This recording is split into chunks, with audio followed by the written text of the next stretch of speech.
کتاب حکمت صحیفہ نور میں ارشاد فرماتا ہے، اے ایمان والو اللہ سے ڈرو، اے ایمان والو مجھ سے ڈرو۔ اللہ فرماتا ہے اے ایمان والو مجھ سے ڈرو اور سچوں کے ساتھ ہو۔ یا اللہ، سچوں کے ساتھ ہونے کا کیا مطلب؟ سچوں کے ساتھ ہونے کا کیا مطلب؟ مطلب یہ کہ جو اللہ کے ولی ہیں وہ سچے ہیں، ان کے ساتھ ہو جاؤ، ان کے ساتھ۔ یا اللہ غوث اعظم تیرے ولی ہیں، غوث اعظم سچے ہیں، ہم ان کے ساتھ کیسے ہو جائے؟ غریب نواز سچے ہیں، وہ تو دنیا سے جا چکے ہیں، ہم ان کا ساتھ کیسے پکڑے؟ غریب نواز دنیا سے جا چکے ہیں، ہم ان کا ساتھ کیسے پکڑے؟ بابا فرید دنیا سے جا چکے ہیں، ہم ان کا ساتھ کیسے پکڑے؟ بابا قطب دنیا سے جا چکے ہیں، ہم ان کا ساتھ کیسے پکڑے؟ تو جواب آتا ہے، ساتھ پکڑنا چاہتے ہو کچھ اور نہ کرو، میرے ولیوں نے جو تعلیم دی ہے ان تعلیم پر عمل کر لو، گویا کہ تم نے ان کا ساتھ پکڑ لیا، ان کا دامن پکڑ لیا۔ سبحان اللہ۔ اللہ کے ولیوں نے ہمیں کیا دیا؟ اور جانتے ہیں اللہ کے ولیوں کا دامن جو پکڑ لیتا ہے تو وہ اس دنیا میں بھی کامیاب ہوتا ہے، موت کے وقت بھی کامیاب ہوتا ہے اور آخرت میں بھی کامیاب ہوتا ہے۔ میں آپ کو بتاؤں، شاید علماء کرام تو جانتے ہوں گے، حافظ کرام، امام فخر الدین رازی، اتنے زبردست عالم دین امام فخر الدین رازی، چوٹی کی عالم، بہت بڑے عالم، اور اتنے بڑے عالم کہ انہوں نے جو کتاب لکھی اس کتاب کا حوالہ دیتے ہیں علماء کرام، تفسیر کبیر، اس کتاب کا حوالہ دیتے ہیں۔ چوٹی کے عالم امام المتکلمین اکیلے بیٹھ کر پورے کے پورے لوگوں کو خاموش کر دیا کرتے تھے، مناظرہ کیا کرتے تھے۔ جب ان کی موت کا وقت قریب آیا، انتقال کا وقت قریب آیا، جب ان کی موت قریب آئی، نزا کا وقت آیا، تو اعلیٰ حضرت فرماتے ہیں کہ نزا کا وقت جب آتا ہے تو شیطان انسان کے پاس پہنچ کر اس کو برگلانے لگتا ہے، اس کا ایمان چھیننے کی کوشش کرنے لگتا ہے۔ تو امام فخر الدین رازی کے پاس بھی شیطان آیا، اور شیطان امام فخر الدین رازی کے پاس آ کر کہنے لگا کہ رازی، تم نے پوری زندگی پڑھایا ہے، تم نے پوری زندگی تعلیم و تعلم میں گزار دی ہے، لوگوں کو پڑھایا، لوگوں کو دکھایا، نہ جانے کتنے تم نے مناظرے کیے، بتاؤ تمہارے پاس رب کے ایک ہونے پر، اللہ کے ایک ہونے پر کیا دلیل ہے؟ کیا دلیل ہے رب کے ایک ہونے پر؟ تو امام فخر الدین رازی جو کہ چوٹی کی عالم ہے، ایک کے بعد ایک دلیل دینے لگے۔ امام فخر الدین رازی نے ایک دلیل دی کہ رب کے ایک ہونے پر میرے پاس یہ دلیل ہے، شیطان نے وہ دلیل رد کر دی، شیطان نے وہ دلیل رد کر دی، دوسری دلیل دی وہ بھی رد کر دی، تیسری دلیل دی وہ بھی رد کر دی۔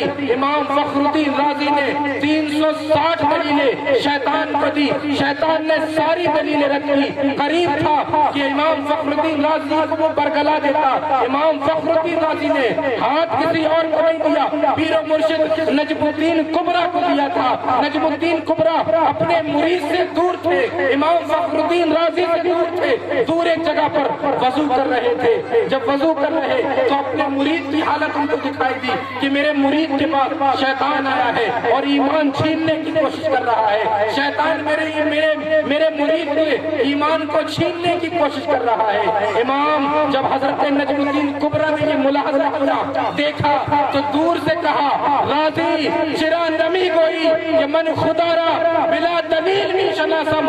رازی کیوں شیطان کے چکر میں پڑا ہے؟ شیطان سے کہہ دے تو رب کے ایک ہونے پر مجھ سے دلیل مانگتا ہے، میں رب کو کسی دلیل سے نہیں بغیر دلیل کی ایک مانتا ہوں۔ رازی نے جو ہی یہ جواب دیا کہ میں رب کو کسی دلیل سے نہیں بغیر دلیل کی ایک مانتا ہوں، شیطان بھاگ گیا، امام فخر الدین رازی کا ایمان بن گیا۔ سبحان اللہ۔ اللہ کے نیک ولیوں کا دامن پکڑنے کے یہ فائدے ہوتے ہیں۔ اللہ کے ولیوں کا دامن پکڑنے سے یہ ایک عالم دین اور ایسے زبردست عالم دین، ایسے زبردست عالم دین کہ جن کی مثال نہیں، وہ بھی اگر بچے ہیں تو اچھوں کی صحبت کی برکت سے، اللہ کے مقدس ولی کے ہاتھ میں ہاتھ دینے کی برکت سے۔ الحمدللہ ہم اور آپ بھی غوث اعظم کے ماننے والے ہیں اور غوث اعظم کی محفل میں بیٹھے ہیں۔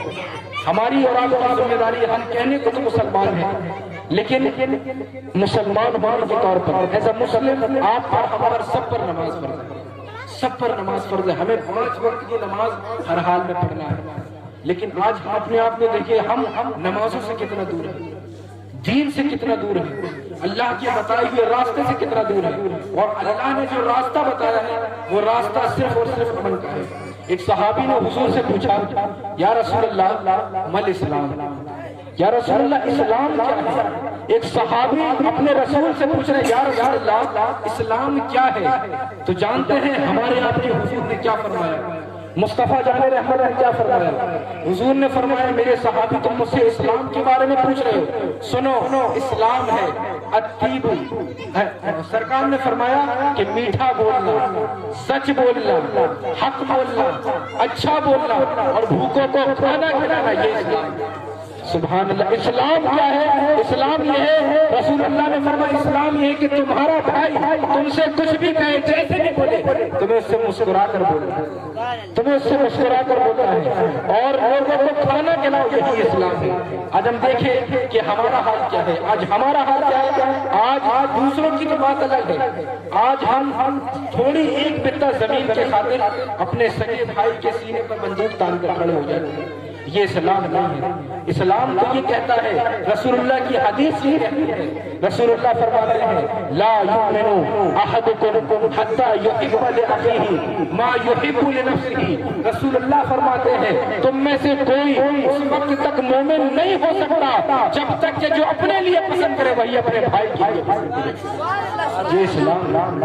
اور غوث اعظم نے اپنی کتاب غنیۃ الطالبین میں لکھا کہ ایک اللہ کے ولی تھے، ایک اللہ کے وہ کسی طرح بندے تھے اور ان کا حال یہ تھا کہ وہ لوگوں سے سلام نہیں کرتے تھے۔ میں بتا رہا ہوں کہ کیا ہمارے اسلاف تھے، کیسا اسلام تھا اور آج کیا ہے۔ عدم کہنے کا تو ہمارا نام مسلمانوں والا، لیکن ہمارے اندر اسلامی کردار نہیں ہے۔ وہ ہمارے بزرگان دین تھے، غوث اعظم کہتے ہیں کہ اللہ کے ولی تھے اور ان کا حال یہ تھا وہ سلام نہیں کرتے تھے بلکہ کسی کے سلام کا انتظار کرتے تھے۔ جب سامنے والا سلام کرتا تھا تو سلام کا جواب دیتے تھے، خود سلام نہیں کرتے تھے۔ بظاہر تو معلوم ہوتا ہے کہ کتنے بڑے متکبر تھے، کتنا تکبر تھا کہ سلام نہیں کر رہے، سلام کا انتظار کر رہے۔ تو لوگوں نے ان سے پوچھا کہ حضرت آپ سلام نہیں کرتے، آپ لوگوں کے سلام کا انتظار کرتے ہیں، اس کی کیا وجہ ہے، اس کی کیا حکمت ہے، کیوں آپ سلام میں پہلے نہیں کرتے دوسروں کے سلام کا انتظار کرتے ہیں؟ تو جانتے ہیں وہ اللہ کے ولی کیا ارشاد فرماتے ہیں، وہ اللہ کے ولی فرماتے ہیں سنو جو سلام کرتا ہے، جو سلام کرتا ہے اس کو 90 نیکیاں ملتی ہیں اور جو سلام کا جواب دیتا ہے اسے 10 نیکیاں ملتی ہے۔ میں اللہ کا بندہ، میں یہ چاہتا ہوں کہ میرا بھائی، میں سلام اس لیے نہیں کرتا اور جواب کا اس لیے انتظار کرتا ہوں، میں یہ چاہتا ہوں کہ میرا بھائی سلام کرے اور میں جواب دوں، وہ سلام کر کے 90 نیکیاں ملے اور مجھے صرف 10 کی نیکیاں ملے۔ سبحان اللہ۔ اور سمجھا نہیں، یعنی وہ نیکیوں کے کاموں میں بھی یہ چاہتے ہیں کہ کچھ ملے تو میرے بھائی کھائی جائے، میرے بھائی کو 90 نیکیاں مل جائے، مجھے صرف 10 کی نہیں۔ لیکن ہمارا حال کیا ہے؟ ہمارا حال یہ کہ آج ہمارے کوئی بندہ آگے بڑھ رہا تو ہم ٹانگ لگا کر اسے گرانے لگتے ہیں، حالانکہ اس کے آگے بڑھنے سے ہمارا ہی فائدہ ہے۔ اگر وہ آگے بڑھ رہا ہے تو اس کے آگے بڑھنے سے ہمارا ہی فائدہ، ہمارے گاؤں کا، ہمارے معاشرے کا، ہمارے محلے کا نام اونچا ہوگا۔ آج مسلمانوں کا حال ہے، مسلمان کو آگے نہیں بڑھنے دیتا، لیکن ایک زمانہ ایسا تھا کہ جسے دیکھ کر لوگ اسلام لے آیا کرتے تھے، مسلمانوں کو دیکھ کر لوگ اسلام لے آیا کرتے تھے۔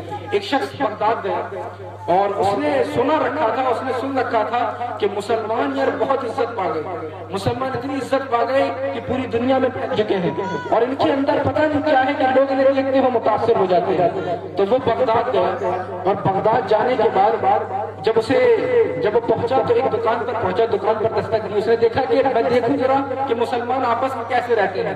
تو وہ جب دکان گیا اور دکان دینے کے بعد اس نے دکاندار سے کہا کہ مجھے فلاں سامان چاہیے، مجھے وہ سامان دے دو، اور اس کی رقم اس نے کاؤنٹر پر رکھی کہ یہ میرے پیسے بنے، اسے پیسے دے لے لو اور وہ سامان مجھے دے دو۔ تو اب جو دکاندار تھا وہ دکاندار کہتا ہے کہ بھائی میرے پاس یہ سامان ہے لیکن میری ایک بات مانو گے؟ تو کہا بتاؤ کیا بات ہے؟ کہا میرے پاس سے نہ لو، یہی معیار یہی کوالٹی کا سامان تمہیں سامنے والی دکان پر مل جائے گا، تم اس کے پاس جاؤ اور جا کر کے پیسے دے کر اس سے سامان خرید لو۔ وہ شخص جو تھا اس نے سوچا مجھے تو سامان خریدنا ہے، میں تمہارے پاس سے خریدوں یا اس کے پاس سے خریدوں، مجھے پیسے تمہیں بھی دینا ہے، پیسے اسے بھی دینا ہے، میں وہاں سے خریدوں گا۔ وہ گیا اور سامنے والی دکان پر جا کر اس نے پیسے دیے اور پیسے دے کر سامان لیا اور گھر کو جانے لگا۔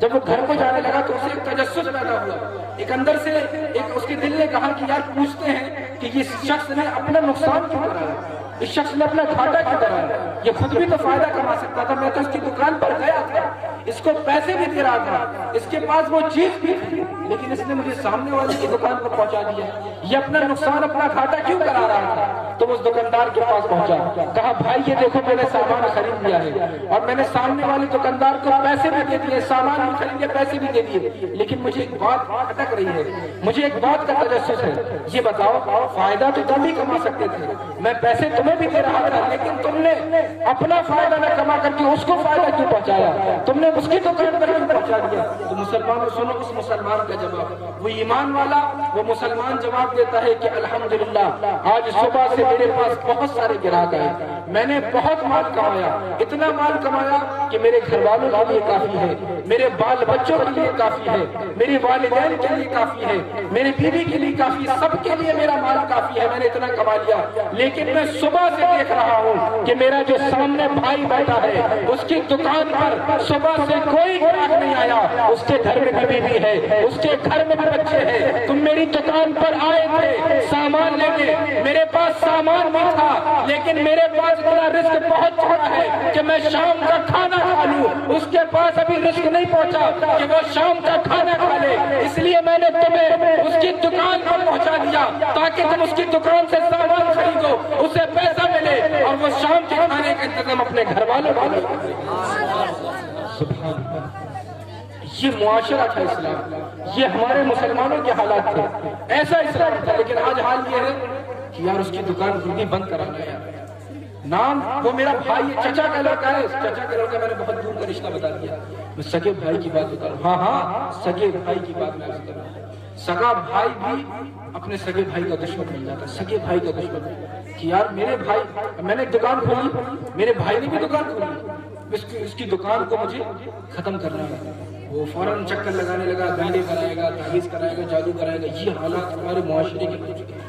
ایک زمانہ تھا کہ لوگ دوسروں کا فائدہ پہنچاتے ہیں، لیکن آج دوسروں کا فائدہ تو چھوڑو، ارے فائدہ چھوڑو یار، نقصان پہنچاتے ہیں، نقصان پہنچاتے ہیں، یہ ساری چیزوں سے بچو، ہے نا، یہ ساری چیزیں بچو، خود اگر ہو سکے، اگر اپنی ذات سے کسی کو فائدہ نہیں پہنچا سکتے تو خدا قرآن یہ کہتا ہے، رسول اللہ کا دین یہ کہتا ہے کہ اگر خود سے کسی کو فائدہ نہیں پہنچا سکتے تو اسے نقصان بھی نہیں پہنچا، کسی کی تعریف نہیں کر سکتے تو اس کی برائی نہیں، یہ اسلام ہے، یہ اسلام ہے، یہ اسلام کی خوبیاں۔ ہم نے کیا سمجھا اسلام؟ ہم نے اسلام کو نہیں جانا، اور جانتے ہیں اسلام کی سب سے بیسک اور سب سے بنیادی چیز ہے نماز۔ کہنے کو ہمارا نام عبد الرحمن ہے، ہمارا نام عبداللہ ہے، ہمارا نام احمد ہے، ہمارا نام معین ہے، ہمارا نام ابصر ہے، یہ سارے ہمارے نام ہیں، لیکن بتائیے ایمانداری سے کہ ہم نے کتنی نمازیں پڑھی، ہم نے کتنی نمازیں پڑھی؟ ہم کہنے کو تو ہم مسلمان ہیں، لیکن ہماری پیشانی رب کی بارگاہ میں نہیں جھکتی۔ یار سوچے ایک مرتبہ، اپنے دل میں خیال لائے کہ اگر کوئی شخص میرے پاس آئے، میرے انڈر میں کام کرے اور دن میں روزانہ وہ میرے پاس آ کر مجھے سلام کرے اور میری خدمت کرے تو میں کیا اس سے خوش نہیں ہوں گا؟ مجھے بتا رہا آپ، اگر آپ کی دکان میں کوئی کام کر رہا ہے، آپ کی خدمت کر رہا ہے، آپ کو روزانہ 5 وقت وہ آ کر سلام کر رہا ہے، آپ اس سے خوش ہوں گے کہ ناراض ہوں گے؟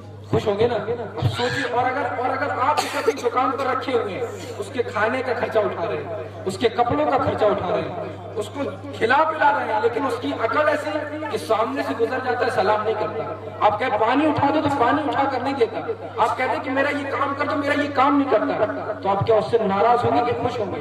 آپ اس سے ناراض ہوں گے، یار میں اسے کھلا رہا ہوں، میں اسے کھلا رہا ہوں، میں اس کے گھر کا خرچہ اٹھا رہا ہوں، لیکن یہ مجھے سلام نہیں کرتا، میری بات نہیں مانتا، میرا کہنا نہیں سنتا، آپ ناراض ہو جائیں گے۔ لیکن کیا ہمیں اپنے رب کی رحمت پر قربان نہیں جانا چاہیے؟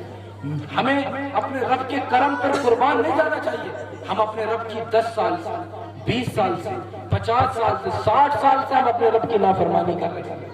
ہمیں 60 سالوں میں ہم نے اپنے رب کی بارگاہ میں نہیں جھکے، ہم نے 60 سال 70 سال سے نمازیں نہیں پڑھی، 20 سال سے نمازیں نہیں پڑھی، لیکن ہمارا بھی کتنا قریب ہے، ہم اس کی ہمیشہ نافرمانی کرتے ہیں، لیکن وہ نافرمانی کرنے کے باوجود بھی ہمیں رزق دینا بند نہیں کرتا۔ سورج نکلتا تو ہے، رب کے حکم سے۔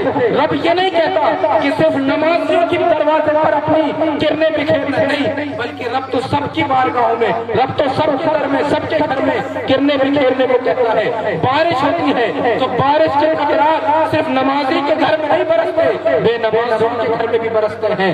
رب کا احسان ہے کہ وہ سب کو عطا کر رہا ہے، لیکن ہم اپنے رب سے دور ہو چکے ہیں۔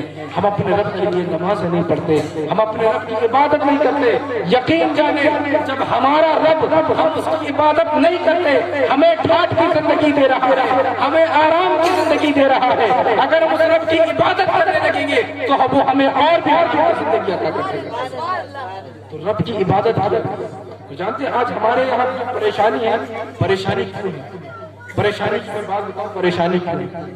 امام اعظم ابو حنیفہ جن کی ہم تقلید کرتے ہیں، امام اعظم ابو حنیفہ، تو امام اعظم ابو حنیفہ کے پاس ایک شخص آیا اور آنے کے بعد امام صاحب کی بارگاہ میں عرض کیا، حضرت میں بڑا پریشان رہتا ہوں، میں بہت پریشان رہتا ہوں، میرے گھر میں کوئی نہ کوئی بیمار رہتا ہے اور میرے گھر میں پیسے بھی صحیح سے نہیں آتے، رزق بھی بڑا تنگی ہے، کوئی نہ کوئی بیمار ہے، نہ میرا کاروبار چلتا ہے اور نہ میرے رزق اچھا ہوتا ہے، گھر میں بیماری لگی رہتی ہے، کوئی تعویذ دے دیجیے، کوئی تعویذ دے دیجیے تاکہ میرے گھر سے پریشانی دور ہو جائے، میرے گھر سے پریشانی ٹل جائے۔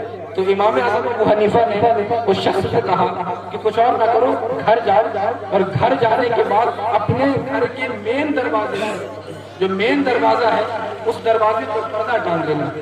اب اس شخص نے سنا اور سننے کے بعد وہ واپس گیا اور گھر جانے کے بعد اس نے اپنے گھر کے مین دروازے پر پردہ ٹانگ لیا۔ توجہ حضرت، سارے لوگوں کی توجہ، اس نے سارے لوگوں کی، اس نے کیا کیا، گھر گیا، گھر جانے کے بعد اپنے گھر کے مین دروازے پر، جو سڑک والا دروازہ تھا، مین دروازہ، اس پر اس نے پردہ ٹانگ لیا۔ اور جب پردہ ٹانگا اور ٹانگنے کے کچھ دنوں بعد اب اس کے گھر میں آرام ہونے لگا، اب کوئی بیمار نہیں آتی اور اس کی یہاں سے پریشانیاں بھی ختم ہو گئی۔ پریشانی ختم ہوئی، اب وہ دوڑ کر امام اعظم ابو حنیفہ کے پاس آیا، کہا کہ حضرت آپ کے کہنے کے مطابق میں نے اپنے گھر کے مین دروازے پر پردہ ٹانگ لیا تھا، میں نے اپنے گھر کے مین دروازے پر پردہ ٹانگ لیا تھا، لیکن مجھے ایک بات سمجھ نہیں آتی، اگر میرے یہاں پریشانی ہے تو آپ کو تعویذ دینا چاہیے تھا، آپ کو کوئی وظیفہ بتانا چاہیے تھا، آپ کو کوئی عمل بتانا چاہیے تھا، میں وہ عمل کرتا، وہ وظیفہ پڑھتا تو میرے یہاں کی پریشانیاں دور ہو جاتی۔ تو امام اعظم ابو حنیفہ کیا جواب دیتے ہیں؟ لوگوں سنو، توجہ سے سنیں۔ امام اعظم ابو حنیفہ جواب دیتے ہیں، سنو، میں نے تمہیں تعویذ نہ دے کر کے تمہارے گھر کے دروازے پر پردہ ٹانگنے کے لیے اس لیے کہا ہے، اس لیے کہا ہے کہ سنو، تم جو تمہارے گھر کے مین دروازے پر پردہ نہیں ٹنگا تھا، کوئی پردہ تمہارے گھر کے مین دروازے پر نہیں ٹنگا تھا، بے نمازی تمہارے گھر کے دروازے سے گزرتے تھے، بے نمازی تمہارے گھر کے دروازے سے گزرتے تھے، ان بے نمازیوں کی نظریں تمہارے گھر پر پڑتی تھی، ان بے نمازیوں کی نظروں کی نحوست کی وجہ سے تمہارے گھر کی برکت بڑھتی اور تمہیں لوگ بیروز کرتے تھے۔ اب جب تم نے پردہ ٹانگ دیا تو اب تمہارے گھر سے باہر سے بے نمازی گزرتے تو ہے، ان کی نظریں نہیں پڑتی، جس کی وجہ سے تمہارے گھر میں برکتوں کا نزول ہوگا۔ سبحان اللہ، سبحان اللہ۔ یہ نماز کی برکت ہے، یہ نماز کی برکت ہے۔ تو آپ لوگ نماز پڑھا کریں اور آپس میں ایک دوسرے کا خیال رکھیں۔